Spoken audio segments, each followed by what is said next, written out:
వరంగల్ వేదికగా కిషన్ రెడ్డి కేసీఆర్ కి రేవంత్ వార్నింగ్స్ ఇచ్చారు. కిషన్ రెడ్డికి తెలంగాణలో ఉండే అర్హత లేదు అన్నారు రేవంత్.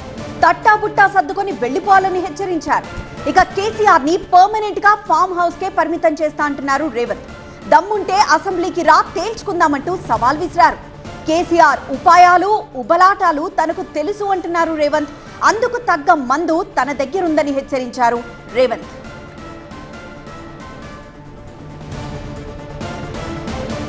గుజరాత్ కు గులాం అయితే తప్పేంటి అంటున్న కిషన్ రెడ్డి వ్యాఖ్యలకు కౌంటర్ ఇచ్చారు సీఎం రేవంత్. తెలంగాణను వ్యతిరేకించిన మోదీకి కిషన్ రెడ్డి గులాం అని ఆరోపించారు. ఆయనకు తెలంగాణలో ఉండే అర్హత లేదన్నారు.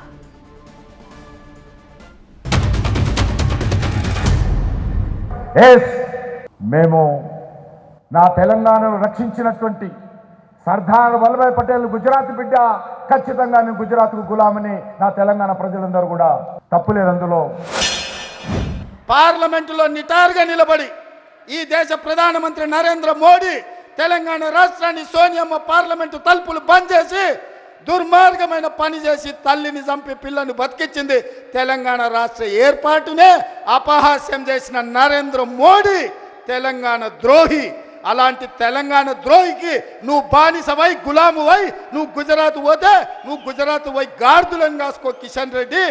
ఈ తెలంగాణలో ఒక్క నిమిషం కూడా నీకు ఉండడానికి అర్హత లేదని నేను చెప్పదలుచుకున్నాను.